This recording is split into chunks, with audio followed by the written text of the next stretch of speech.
Welcome to the Midlife Fulfilled podcast. Are you over 40 and ready to truly thrive? Well, on this podcast, we go deep on ways to thrive across the 5 pillars of midlife: health, fitness, career, relationships, and legacy. I'm Bernie Borges, midlife advocate, life coach, and your host. Subscribe now and get ready to thrive.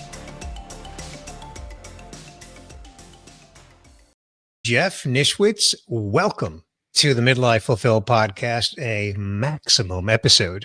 Hey, Bernie, thanks for having me. I am so very much looking forward to this conversation.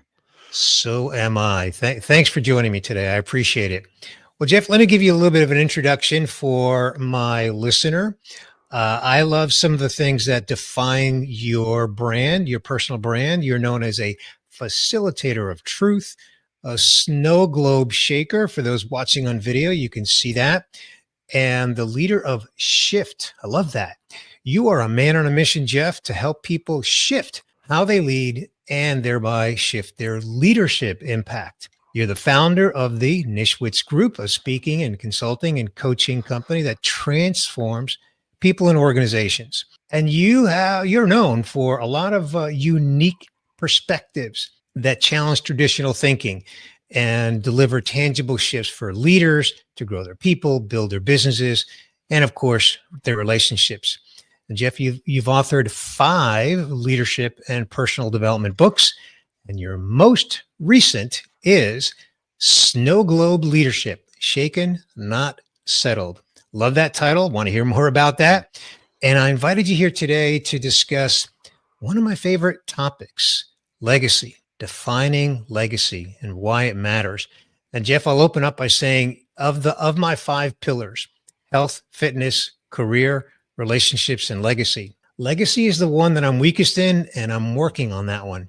So really, really excited to have this conversation with you. So let's get into it. When you say defining legacy is important, it matters, why? Well, I think it matters. It's not a question of why it matters to me, but why I think it matters to others, because they're the ones listening, trying to figure it out. And I believe that each one of us, whether we know it or not, we have this innate desire to believe that us being here and living mattered. That's really what it comes down to. We can call it legacy, and we can label legacy a lot of different ways. For some people, it's financial legacy. For some, it's people legacy. For some, it's institutional legacy, community legacy. But the fundamental core is that desire that I believe humans have to know that they mattered. And for me, that's what legacy is about. And I think it's interesting when you said that one you're doing the poorest at or want to improve the most, because I also think that a lot of people, and it was me, this was true for me for a long time, underestimate the impact we've already had because we're looking for something grand or grandiose. Right. But the thing I like, and maybe we'll get into more detail on this, I like to think of it like this, that every human who's ever walked this planet, even if they never walked the planet, let's say someone sadly passed away at a very young age. The moment they had a breath, they had a ripple effect on someone or something. And the cumulative effect of those ripples is our legacy. And it may not show up in a way that we're used to seeing or experiencing, but the ripples are still there. The only question we each get to answer is, how intentional are my ripples? Because I don't get to decide the outcome of the ripples. I just get to throw rocks. And I've been throwing rocks for a while. Yeah. Okay. So a couple thoughts on that you're stirring in my head, Jeff. One is I'm very big on self-awareness. I think you know that from a previous conversation. In fact, in the previous podcast episode, we talked a lot about self-awareness. And it's a big part of my fulfillment-centric leadership framework is self-awareness. So I mention that only because I am self-aware, Jeff, that I have a lot of room to create more legacy. As I look at the 4 pillars before legacy: health, fitness, career, and relationships, I've done a lot of sort of self-reflection on those 4, and, they're not terrible. And I'm not saying my legacy pillar is terrible, but I am saying that I'm raising the bar higher, Jeff. That's what I'm saying. I'm raising the bar on legacy. I have more work to do. That's what I'm saying. And it's really a self-awareness thing.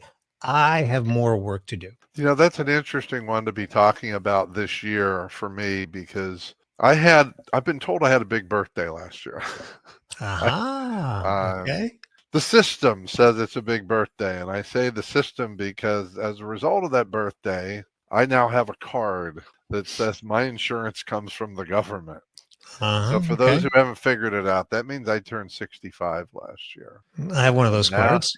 now I'm on Medicare. That's that card. And for a brief moment, as I was approaching that 6, 8 months out, my first response was, "Are you kidding me? That's for old people. I'm Hmm. not an old person." But then it quickly took me to that self-awareness piece of, so what does it really mean to me? And what I realized was it didn't have the birth date, that demarcation point didn't have meaning for me, but what it led me to, and this is about legacy, what do I want the rest of my days to be like? Because I don't control the past days. They are what they are. And I could one have done more, impacted more, had more legacy, all of that. But a big piece for me was realizing how I wanted to live those remaining days, whether it's one day or 40 years. And from a legacy perspective, I really got a lot of peace in saying, I got a lot more in me, but if I don't get another opportunity, even one more day, that's okay because I've made some ripples. So I don't personally have this sense of there's more I have to do.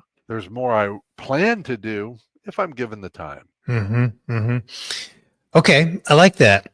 But I want to come back to something you said because I've been processing it in these last couple of minutes, Jeff, and it's impacting me.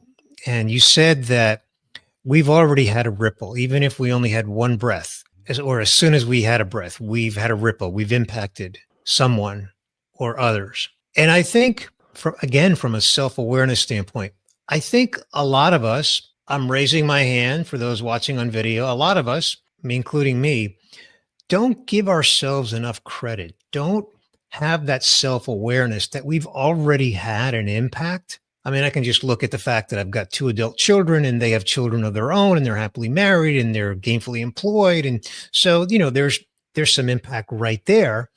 Not to mention others that I'm not going to, bore people with. But if I was to sit down and write them out, I probably would write a longer list than maybe I anticipated writing before beginning the exercise. Yeah, and the word I want to differentiate here, because end of year, a lot of people in my friend group, we have a lot of, really thoughtful conversations, and end of year is a time to think about the past year and the coming year. And this was interesting because it just fed into this podcast discussion today.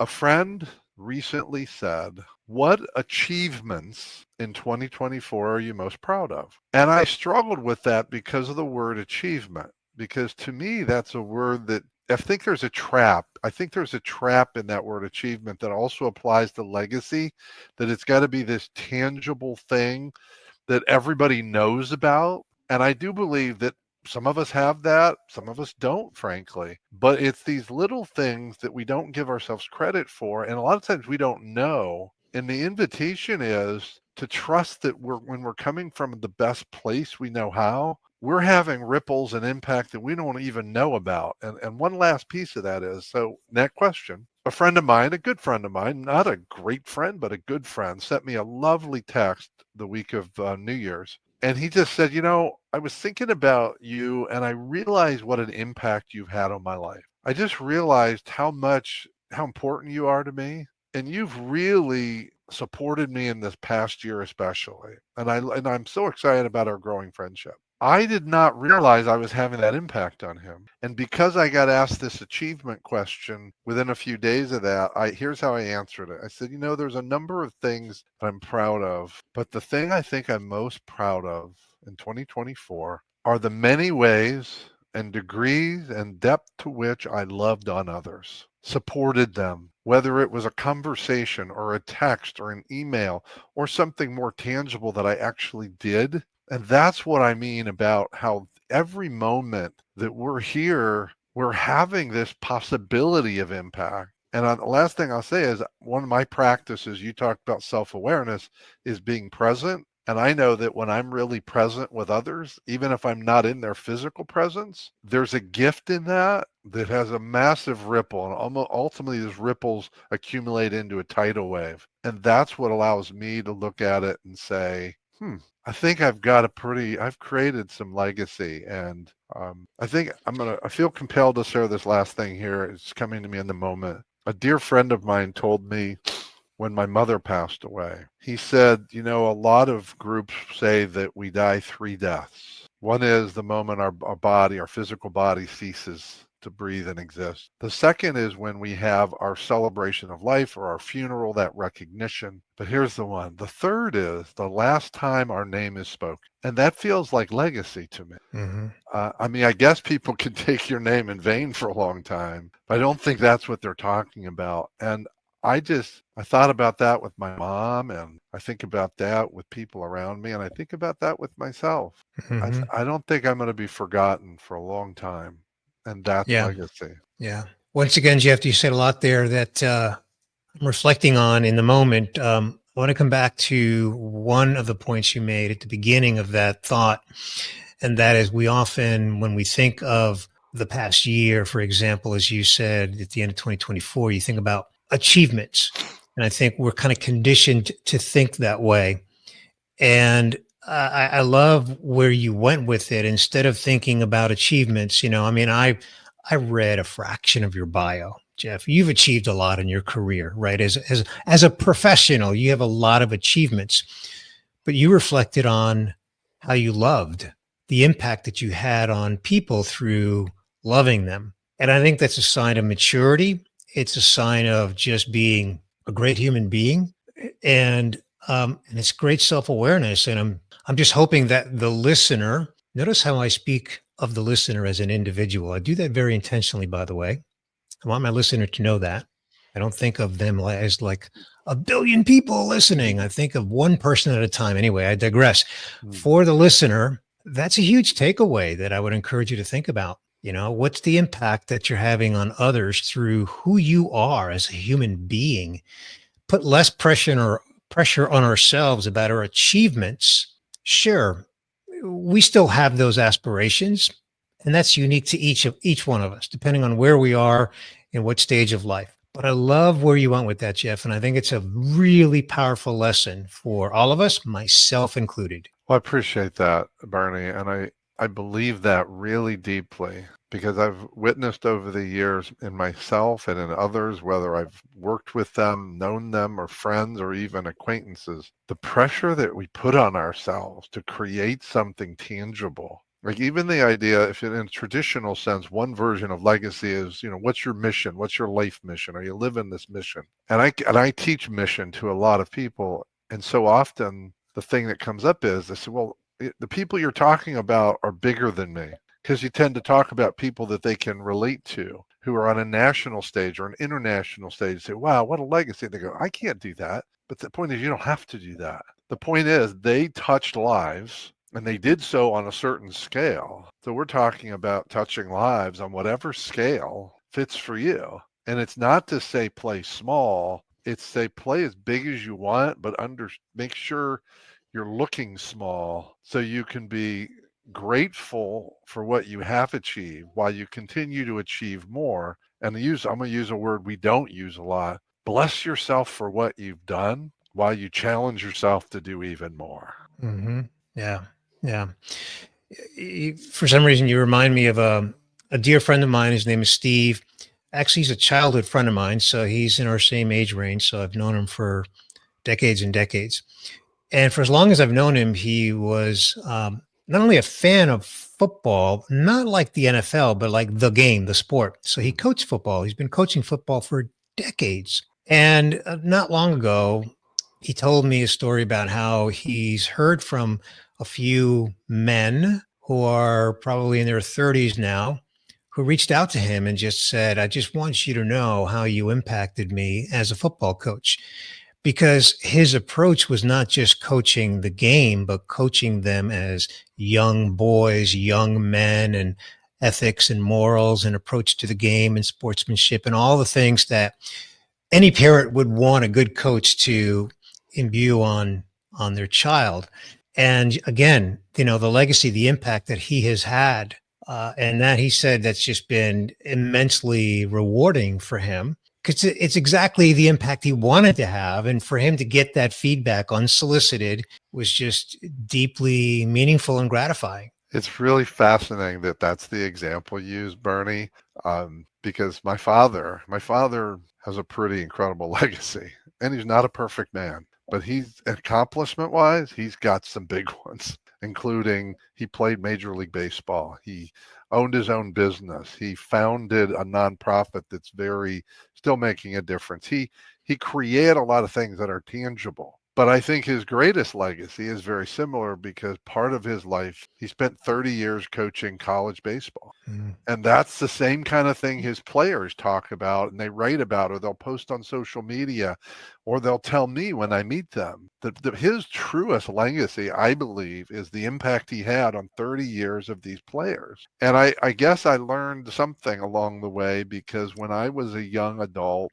like had kids and I started coaching, youth baseball. The kindest card I ever got, and I didn't get a lot of cards. Usually a compliment was that the parents wanted their kids on my team the next year. And this is why. I still have this card. I have it somewhere. It still exists. The parents wrote me this note and they said, "We're so glad that I think it was John. John was on your team because you not only made him a better baseball player, you made him a better person." And I thought that's exactly, and I told the parents, that's my goal. Baseball comes and goes, sports come and go. But if I can help touch someone through coaching, and I believe today, touch someone through a conversation, even a stranger, that makes something better in their life, that's a hell of a legacy. And most of the time, I never know about it. And it took me a while to be at peace with that. For a long time, I needed to know because it was filling me up. And now I just trust I'm not here to fill me. I'm here to fill others.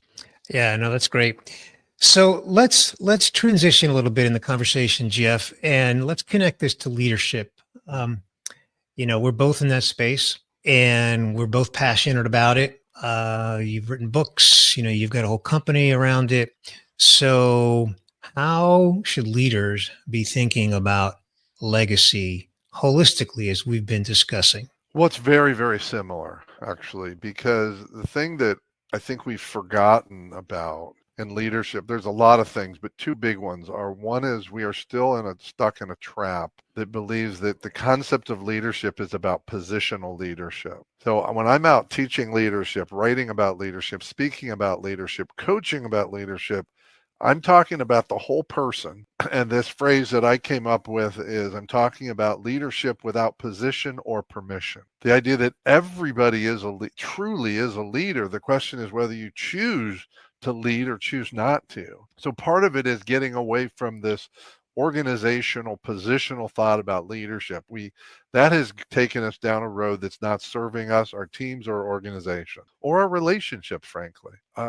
The other part is to realize that leadership is about people. And I think that's where we're really confused because a lot of people in positions of leadership probably have a lot of skills and gifts around managing processes, but they don't have the people skills. And that's what leadership is to me. It's about the people. And I think the one thing I would say in there, which gets to some of these ripples, are I believe that nearly every human, and there's probably some exceptions on the extremes, but nearly every human has an innate desire to feel seen, valued, and heard, and to know that they matter, including in their organization or on a team. And the opportunity to give them that experience lies extensively with those who choose to claim their leadership. I'm not just saying the leader. And a lot of times we've gotten so caught up in execution and efficiencies that we're not slowing down enough simply to see people, I'm going to use that word that we don't use in business a lot, to bless them so that they feel seen, valued, heard, and know that they matter. Because I'm telling you, someone who comes to the workplace, for example, and has that experience, they take that into their life. And they may not they may not be getting that in their life, but they got a chance to get that in the workplace. And I just believe if people like you and I and others can create really a tidal wave of different kinds of leaders who are empowering others, who are seeing others, who are blessing others, who are uplifting others, into their own leadership, then it's ripple on top of ripple on top of ripple. That's how you build the momentum. It's not my ripples that matter the most. It's what ripples do I create through others. And in turn, think about the exponential tidal wave of people rippling through each other. Oh, that's my visual that's coming up for me. Yeah. Well, I'll put a visual to your visual, Jeff, and that's the bowling pin metaphor, right? Mm. Imagine you're hitting the head bowling pin over and over and over and over and over again, right? You're reaching a lot of bowling pins, which is just a metaphor for people. So, but that aside, metaphors aside, I'm gonna say yes and to everything you just said.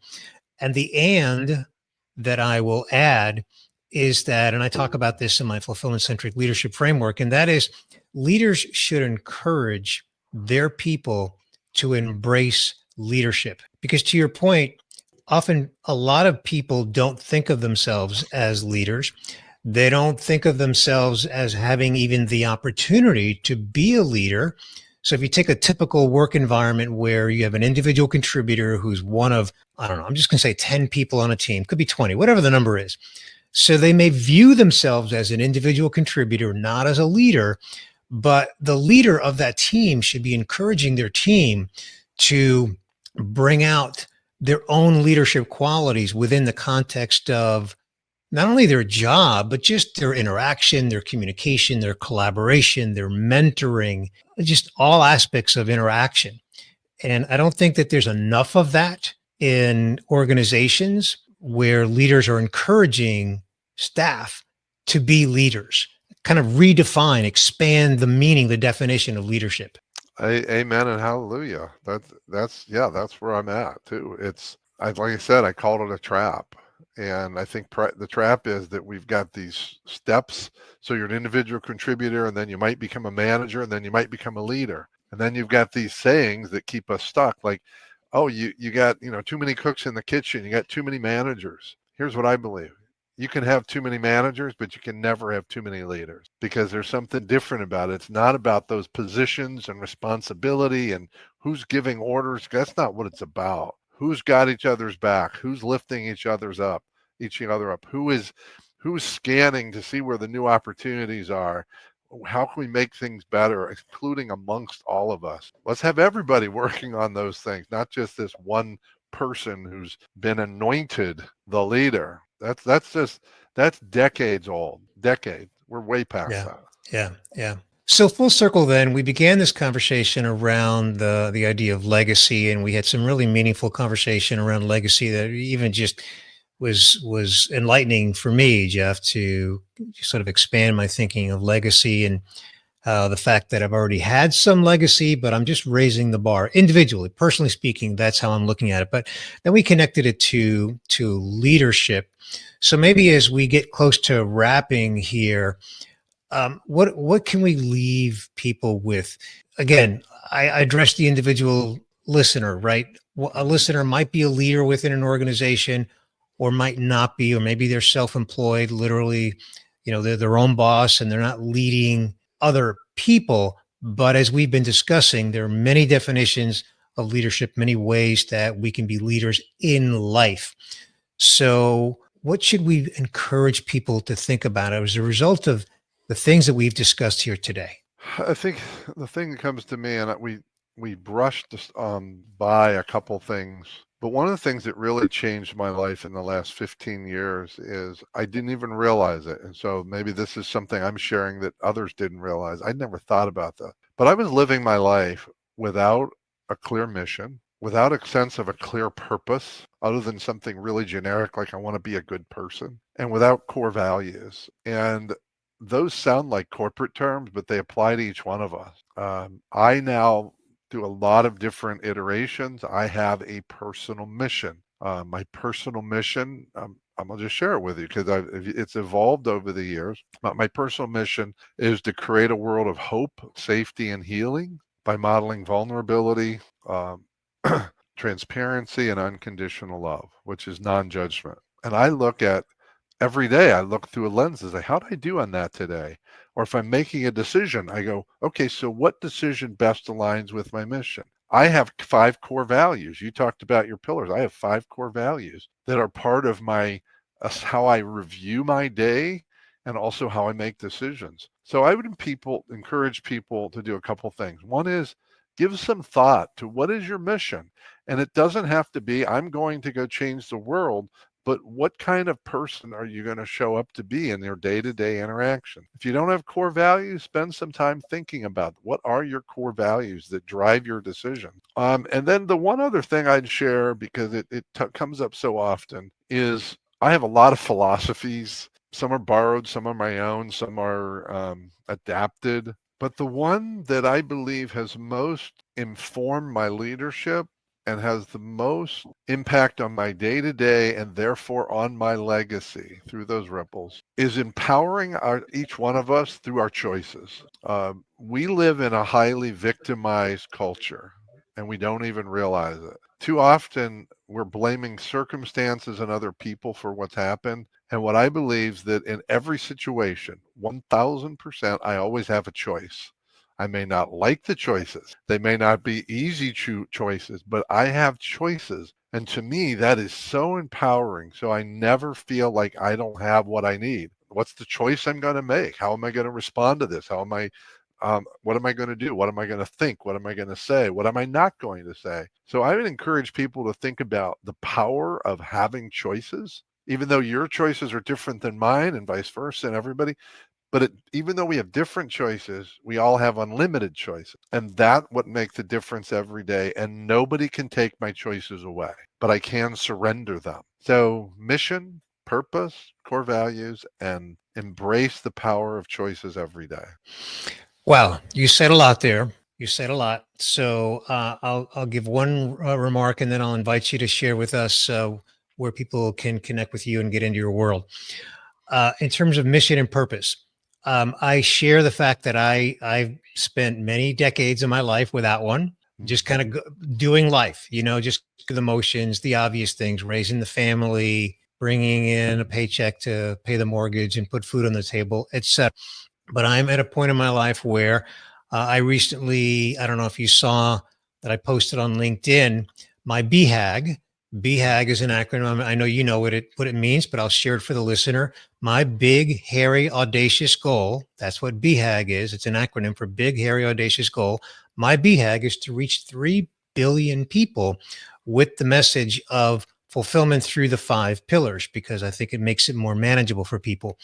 And the way that I'm going to do that is through the bowling pin metaphor that I shared earlier, by reaching leaders through my leadership framework, fulfillment-centric leadership. So that's my personal mission. And that's what I'm excited about, even though I am the age that I am. If I die tomorrow, at least I've put that down as a mission, and hopefully someone can just pick up that torch and run with it.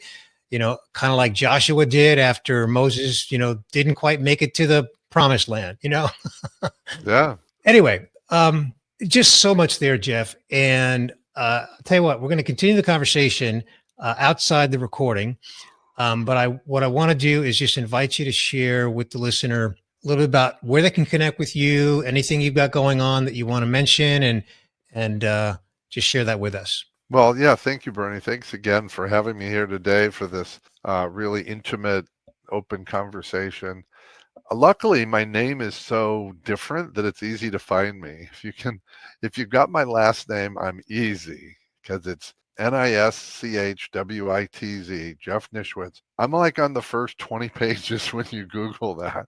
There's nobody else that's got that present. So I've got a website, which is the nischwitzgroup.com. I'm on Facebook, I'm on LinkedIn, on Instagram. If you got that name, you can find me there. I've got a YouTube channel. I will say this, I'm pretty excited about it. A few years ago, I started doing mostly daily, not always daily video. And tomorrow I'm going to hit 1,000. And Wow. somehow that's just like, people say, how did you do that? And I said, well, I did 1 and then I did 2 and I just kept doing 1. I didn't do 1,000. I just kept doing 1. And that's an important lesson as well. So yeah, that's how you find me. And I will say this, another way to find me is if you're in the Tampa Bay area, hang out the cigar bars, because I can often be found there doing the ultra chill, as I call it. All right. Well, we'll have to do that. We haven't put that on the calendar yet because As you know, I'm in the Tampa Bay area, so we're going to make that happen. Well, Jeff, your website and all those details are going to be linked up in the show notes. My listener knows that. And I just want to thank you for joining me today on a maximum episode of the Midlife Fulfill podcast. This topic of legacy and self-awareness and mission and purpose. It's a very, very meaningful topic, and we'll continue the conversation both in the podcast and offline, probably over a cigar and a glass of wine.